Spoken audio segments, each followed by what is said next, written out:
지난 한 주간 카자흐스탄 선교지 탐방하고 돌아왔습니다. 카자흐스탄 선교지는 우리 교회에서 28년 전에 파송한 박은호 심연주 선교사님이 사역을 하는 곳인데, 처음과 같은 마음을 잃지 않고 열심히 헌신적으로 사역하는 모습을 보면서 또 많은 감동과 은혜를 받고 돌아왔습니다. 카자흐스탄은 국토 면적이 전 세계에서 9번째로 넓은 그런 나라입니다. 1991년에 구소련이 붕괴할 때 독립된 나라이고, 그래서 독립된 지 33년 정도 되는 나라입니다. 구소련 체제 하에서 공산주의 세계에서 하나님을 알지 못하던 곳에 나라가 독립되면서 선교사들이 들어가기 시작했고, 복음을 전해서 이제 예수님 믿는 사람들이 나타나고 있는 신앙의 1세대가 만들어진 그런 나라입니다. 우리나라는 지금 신앙의 4대, 5대가 드문 일이 아니지만, 카자흐스탄은 이제 신앙의 1세대가 시작됐는데, 공산주의 세계 가운데 복음이 들어가고 예수님 믿게 된 사람들이 나타나게 된 것은 감사한 일이지만, 아직 신앙이 제대로 뿌리를 내리고 정착되지는 못한 그런 모습도 있습니다. 우리나라도 처음 기독교 신앙이 들어올 때 우리나라 유교와 불교 문화권 속에서, 그리고 토속, 무속 신앙도 많은 그런 환경 가운데 기독교 신앙이 들어왔기 때문에 처음에는 기독교 신앙이 제대로 뿌리를 내리고 그 체계를 갖추기가 쉽지 않았고, 시간이 좀 많이 경과된 지금에 와서 이제 기독교 신앙 또 문화가 보여지고 있는 것인데, 카자흐스탄도 지금 기독교 신앙이 들어간 지가 얼마 되지 않아서 아직 좀 혼란스러운, 기독교 신앙이 온전한 모습으로 자리 잡지 못한 그런 모습도 있었습니다. 그래서 시간이 더 경과해야 될 것이고, 또 계속해서 선교를 위해서 수고해야 되겠다 하는 생각이 들었습니다. 말씀을 전하면서 카자흐스탄 말씀을 먼저 드리고 있는 것은 우리 교회 파송 선교사가 있는 지역이기 때문에 우리 교회 여러분도 아실 필요가 있고, 무엇보다 오늘 본문 말씀과 관련이 있기 때문입니다. 오늘 본문 말씀 야고보서인데, 야고보 사도, 예수님의 형제로 초대교회의 지도자였던 야고보 사도가 보낸 편지입니다. 보통 사도 바울의 편지는 어떤 특정 지역의 교회에 보낸 편지인데, 이 야고보서는 야고보서 1장 기록에 보면 수신자가 흩어져 있는 12지파에게 그렇게 되어 있습니다. 예수님께서 세상에 오실 때 당시는 유대교 세상이었습니다. 그 유대교 세상에 예수님이 오셨습니다. 그리고 십자가에 죽으셨습니다. 부활하셨습니다. 그리고 교회가 세워졌습니다. 말씀드린 대로 지금 카자흐스탄처럼, 그리고 우리나라 기독교 초기처럼 야고보서 기록될 당시의 상황이 이제 예수님께서 세상에 오시고 사역하시고 죽으시고 부활하시고 교회가 세워진 그 초기 단계인 겁니다. 그러니까 아직 신앙생활을 어떻게 해야 되는 것인지, 교회는 또 어떤 곳인가 하는 것을 제대로 알지 못하는 상황이었기 때문에 사도 바울을 비롯한 여러 사도들이 편지를 써서 예수님 믿는 믿음의 사람은 이렇게 사는 거다, 교회는 이런 곳이다, 계속해서 알려주었는데, 그런 내용이 우리가 가지고 있는 신약 성경의 상당 부분을 차지하고 있습니다. 오늘 본문 말씀을 통해서 우리는 예수님 믿는 믿음의 사람은 이렇게 사는 거구나, 또 믿음의 사람들이 모인 교회는 이런 곳이구나 하는 내용을 우리가 본문 말씀을 통해서 알 수 있습니다. 오늘 본문 말씀에 보면 몇 가지 상황이 먼저 기록이 되어 있는데, 너희 가운데 고난당하는 자가 있느냐? 이런 질문이 있고, 또 너희 가운데 즐거워하는 자가 있느냐? 이런 질문도 있고, 너희 가운데 병든 자가 있느냐? 이런 질문도 있습니다.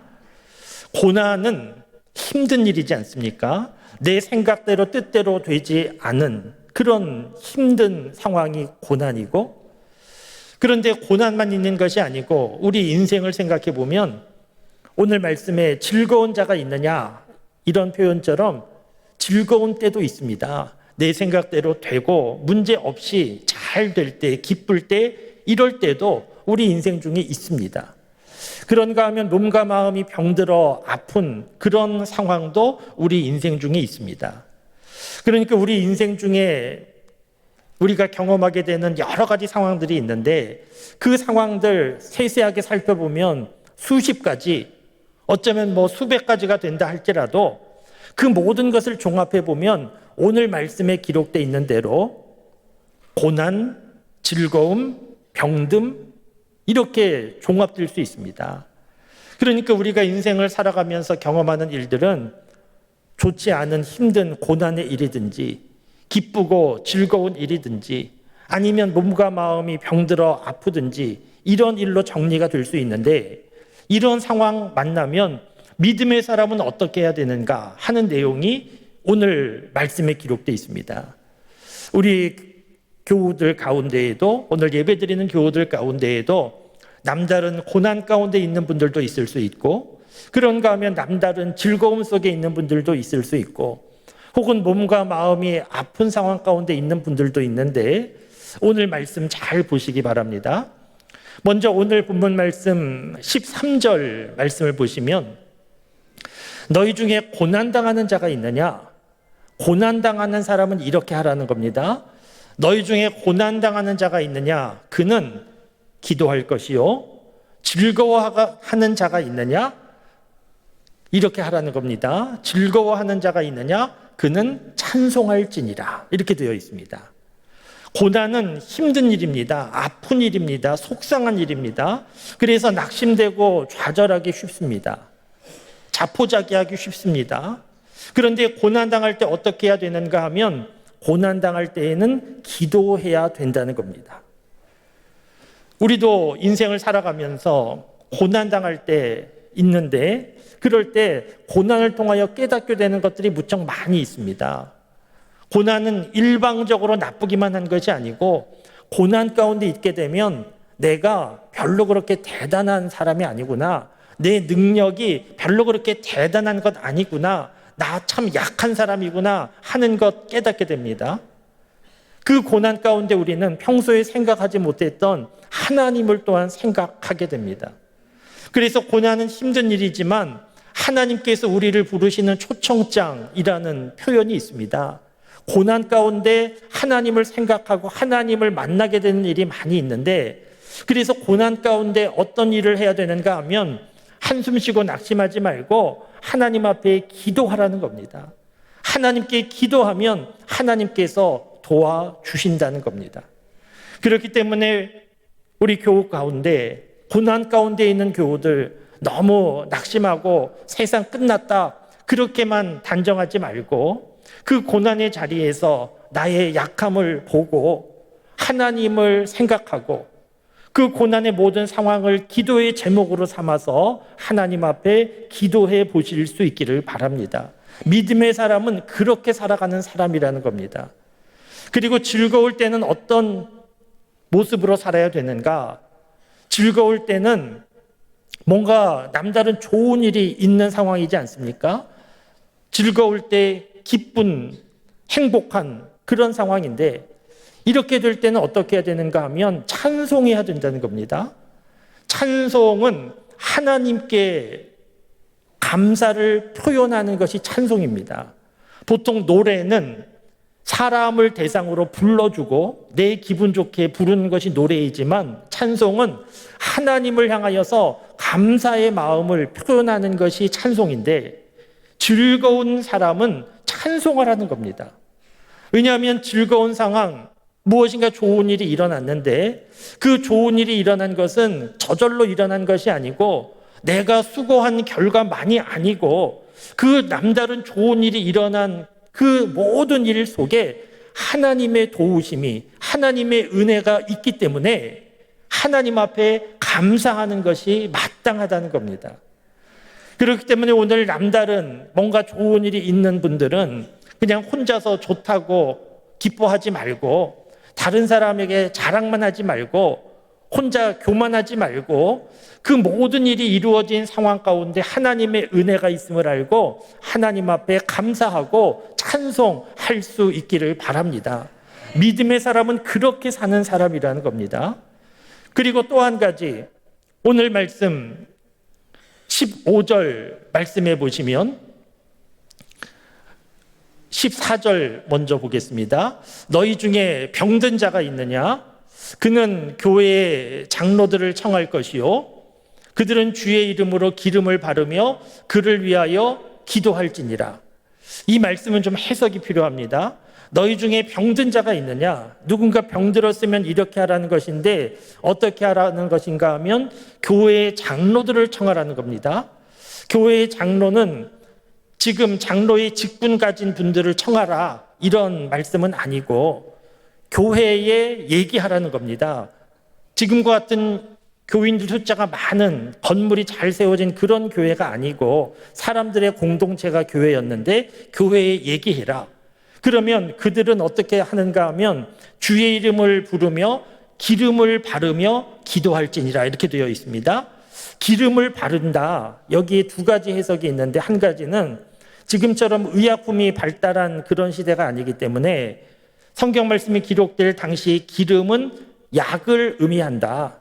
그래서 의학적인 치료도 받아야 된다 이렇게 해석이 되고, 또 기름은 성령으로 해석이 되어서 성령 하나님을 의지해야 된다 이렇게 되는데, 어찌됐든 이 내용은 무엇인가 하면 병들었을 때 교회의 장로를 청하고 청함받은 장로들은 기름을 바르며 기도해 주라는 것은 너무 의사만 찾지 말라는 겁니다.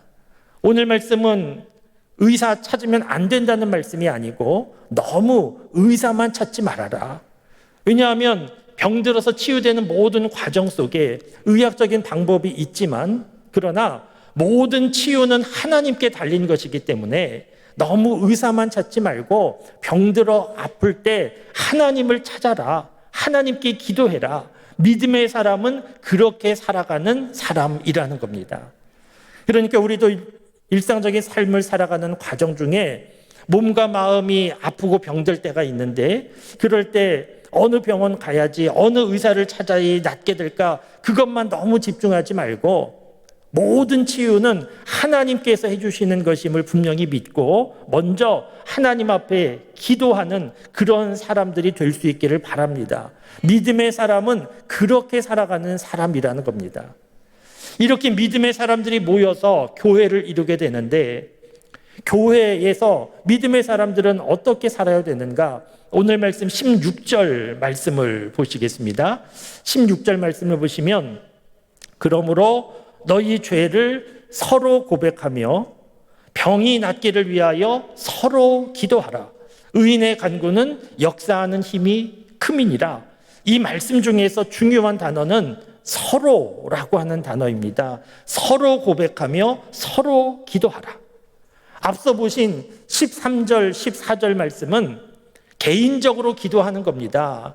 고난이 있을 때, 즐거울 때, 병들어 아플 때 개인적으로 기도하는 건데, 그런데 16절 말씀은 너희 가운데 누군가 죄를 범했을 때 서로 고백하고 누군가 병들어 아플 때 서로 기도해 주어라. 그러니까 교회는 어떤 곳인가 하면 서로 관심을 가지고 서로 돌봐주고 서로 기도해 주는 그런 곳이 교회라는 겁니다. 여러분, 이 말씀을 들으실 때 별로 그렇게 새롭거나 놀랍거나 그런 말씀은 아니지 않습니까? 당연하지. 교회는 그런 곳이지. 우리가 다 그렇게 생각합니다. 그런데 생각은 그렇게 하지만 실제로 이런 일들은 잘 일어나지 않고 있습니다. 누군가 죄를 범했을 때, 누군가 잘못했을 때 다른 사람에게 나 이런 잘못했다고, 이런 죄를 범했다고 그렇게 말하고 용서를 구하고 용서를 해주고, 또 몸이 아파 병들었을 때 정말 내 몸이 아픈 것처럼 관심을 가지고 그렇게 기도해 주는 일, 물론 우리가 기도해 주지만, 그러나 정말 그렇게 내 몸이 아픈 것처럼 관심을 가지고 기도해 주는 그런 일들 사실은 그리 많지 않습니다. 여러분, 오늘 말씀은 어떤 상황 가운데 주어졌다고 말씀을 드렸습니까? 지금처럼 예수님 믿게 된 4대, 5대, 그리고 교회 건물이 세워지고 많은 교인들이 모이고 교회가 안정적으로 운영되는 그런 때가 아니고, 이제 처음 예수님 믿게 된 사람들, 교회가 새로 형성된 그런 상황 가운데 주어진 말씀이라고 말씀드리지 않았습니까? 이 야고보서 말씀을 읽고 예수님 믿는 사람들이 이렇게 해야 되는구나 그러면서 서로 죄를 고백하고 용서해주고 서로 병낫기를 위하여 기도해주고 그렇게 하지 않았겠습니까? 그러면서 그들은 서로 얼마나 감격했겠습니까? 사람들이 모이는 여러 모임에서 서로 관심도 가지고 경조사도 챙겨주고 하기는 하지만, 그러나 예수님 믿는 사람들이 모여서 서로 죄를 고백하고 용서해주고 서로 병든 자를 위하여 사랑으로 기도해주고 그러면서 회복되고 이런 것을 경험할 때 그들은 얼마나 감격했겠습니까? 그런 모습이 교회였다는 겁니다. 그러니까 초대교회의 능력은 어디에서 나오는가 하면, 초대교회의 능력은 큰 교회 건물에 있었던 것이 아니고, 교인들의 숫자가 많은 그런 숫자에 있었던 것이 아니고, 초대교회의 힘은 서로 돌아보면서 서로 기도해 주는 것에 교회의 능력이 있었던 겁니다. 여러분, 지금도 마찬가지입니다. 지금도 교회의 능력은 어디에 있는가? 교회 안에서 서로 관심을 가지고 서로 돌봐주고 서로 사랑해주고 무엇보다 서로를 위하여 기도해 줄 때 그 교회가 좋은 교회고 능력 있는 교회가 됩니다.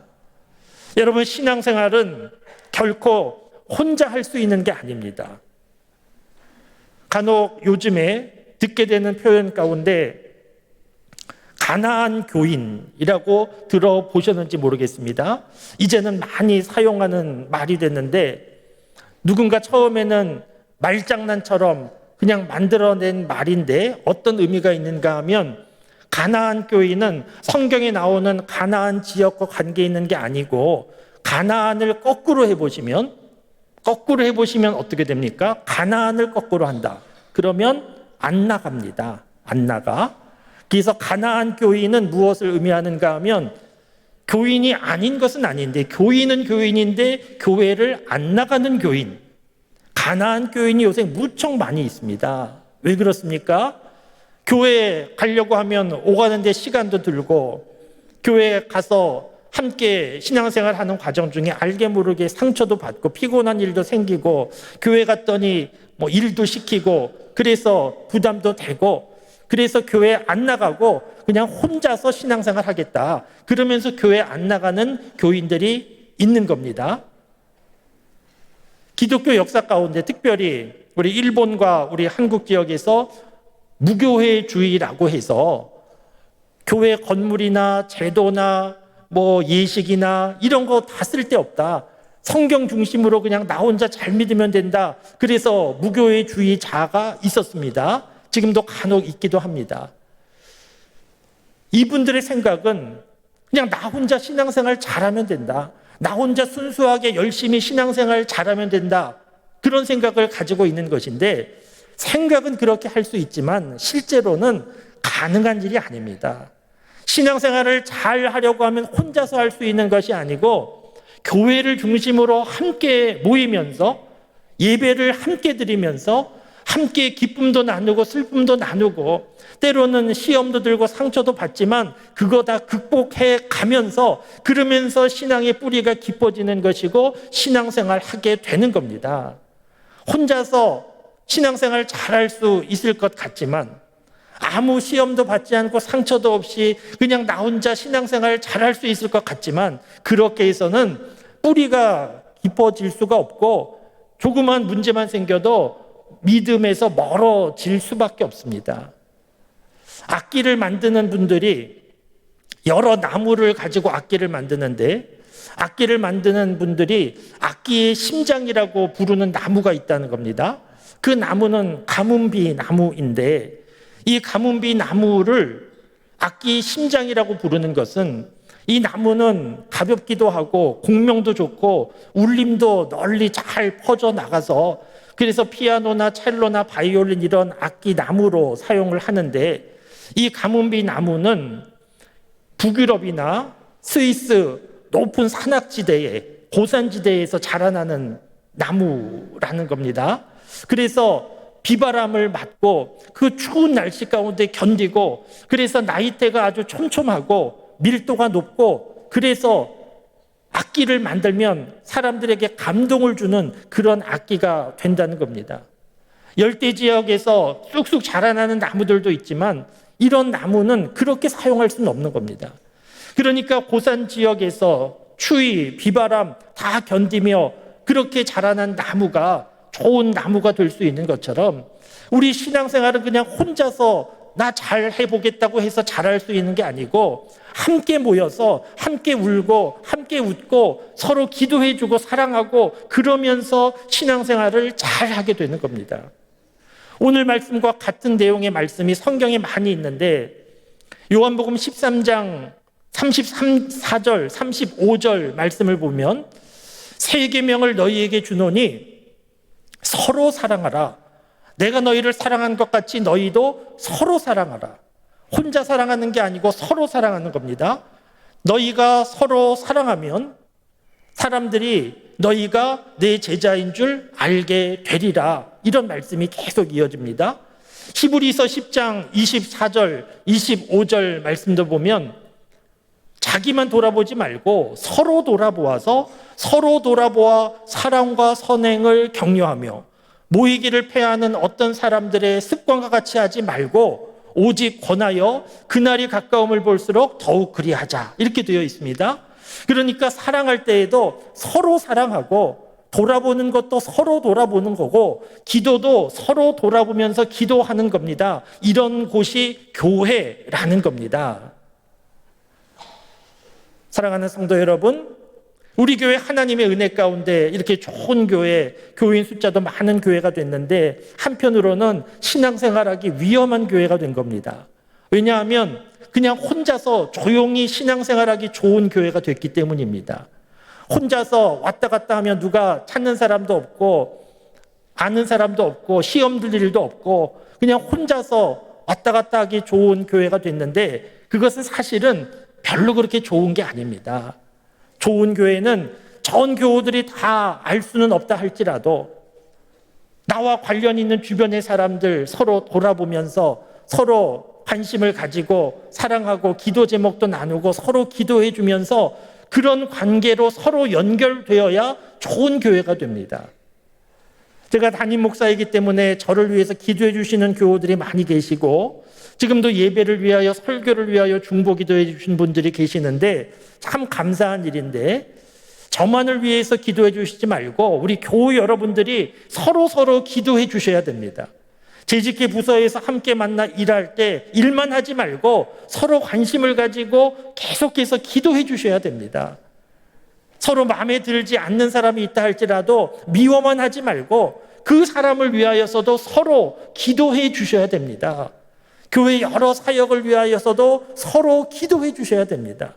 그렇게 누군가를 위하여 기도해 주면 그 사람이 내 마음에 들어오는 것이고, 대화를 나눈 일이 없어도 그 사람과 형제자매의 관계가 형성되는 것이고, 교회를 위하여 기도해 준 사람만이, 교회를 위하여 기도해 본 일이 있는 교우만이 교회를 사랑하게 되고 내 교회가 되는 겁니다.